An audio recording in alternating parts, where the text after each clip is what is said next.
Levez le voile sur les mystères de l'invisible et du mieux-être et chaque lundi à 9h10, retrouvez l'émission qui prend soin de vous. Toutes les informations sur www.sionparler.com. Alors aujourd'hui, Lorraine, nous parlons des chamans de Mongolie. Oui, tout à fait, Marc, puisque j'ai fait un voyage pour aller à la rencontre de ces chamans. Je sais. Alors je rappelle bien sûr que le chamanisme n'est pas une religion, il s'agit de pratiques, de traditions ancestrales. Et si aujourd'hui le chamanisme est pratiqué dans le monde entier, c'est vraiment sur les terres de la Mongolie qu'il est apparu. Alors qu'est-ce qu'un chaman là-bas, justement ? Alors, ceux que j'ai rencontrés se qualifient de relayeurs. C'est vraiment un terme que j'aime beaucoup. En Mongolie, être un chaman, c'est une mission à part entière. Il ne s'agit pas pour eux d'un choix, mais plutôt vraiment d'une charge à assumer. Quand une personne va découvrir qu'elle est chamane, elle va devoir se dédier pendant de longues années à un travail d'apprentissage.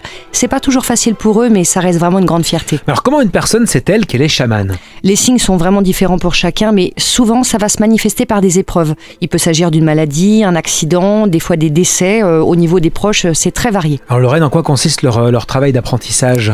Eh bien, celui ou celle, bien sûr, qui est appelé à devenir chaman va devoir faire un travail important d'abord sur lui, affronter ses peurs, tisser un lien avec aussi les éléments de la nature, très important. Mais il va aussi devoir travailler avec la guimbarde et le tambour pour trouver l'état de transe, cet état qui va lui permettre d'entrer en contact avec des esprits, puisque je précise que dans cette tradition, ils n'utilisent aucune substance psychotrope. Alors justement, avec qui ces chamans sont-ils en contact ? Dans l'absolu, Marc, les chamans peuvent appeler toute chose vivante. Donc ils peuvent entrer en contact avec l'esprit des animaux, des minéraux, des plantes, mais pour venir en aide aux autres, il va devoir être en contact avec un ou plusieurs oracles qui vont s'exprimer à travers lui lorsqu'il aura suffisamment évolué dans son apprentissage spirituel pour pouvoir établir ce contact avec eux. Alors Lorraine, pardon pour la question, mais c'est quoi un oracle ? Un oracle, alors c'est l'esprit d'une personne qui a appartenu à la famille de ce chaman dans les générations passées. Donc clairement, il s'agit d'un ancêtre qui a pu être lui-même un chaman dans sa dernière vie terrestre, mais pas nécessairement.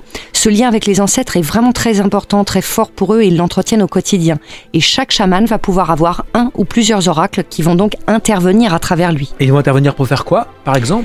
Alors, quand un chaman entre en transe, il est incorporé, ce que l'on appelle par son oracle.